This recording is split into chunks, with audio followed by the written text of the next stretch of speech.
మనం చూసుకున్నట్టయితే ఏ దేశంలోనైనా ఏ రాష్ట్రంలోనైనా utmost top priority అనేది హెల్త్కి ఇవ్వడం అనేది జరుగుతుంది. ది సేమ్ టైం మన రాష్ట్రంలో కూడా 2019 నుంచి 2024 వరకు వైఎస్ జగన్మోహన్ రెడ్డి గారి నాయకత్వంలోని మా ప్రభుత్వంలో మరి ఏ విధంగా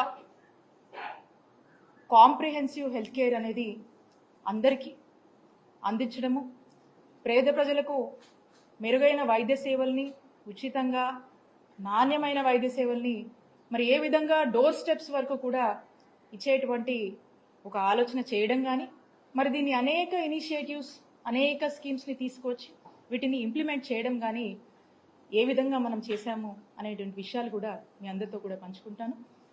మీరు చూసినట్టయితే మరి ఆరోగ్యశ్రీ అనేటువంటి ఒక గొప్ప స్కీము ఆనాడు ఆ దివంగత మహానేత డాక్టర్ వైఎస్ రాజశేఖర్ రెడ్డి గారు 2007లో ఈ రాష్ట్రంలోని పేద ప్రజలు కూడా వాళ్ళ పేదరికం వల్ల, వాళ్ళ సిచ్యువేషన్స్ వల్ల వాళ్ళకి ఏదైనా ఒక హెల్త్ ఇష్యూ వస్తే అది వాళ్ళకి భారం అయిపోతుంది. ఆ బర్డన్ని ఆ పేదవాడు తట్టుకోలేడు.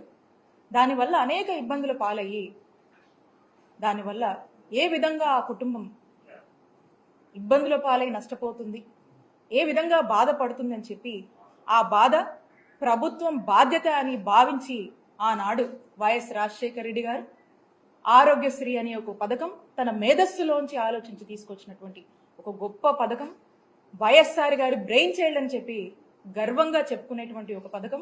అప్పటి నుంచి ఇప్పటి వరకు కూడా ఈరోజు దేశం మొత్తం గుర్తించుకునేటువంటి ఒక పథకం, ప్రతి తెలుగువాడు కూడా గర్వంగా చెప్పుకునేటువంటి ఒక పథకం ఈ ఆరోగ్యశ్రీ పథకం అని చెప్పొచ్చు.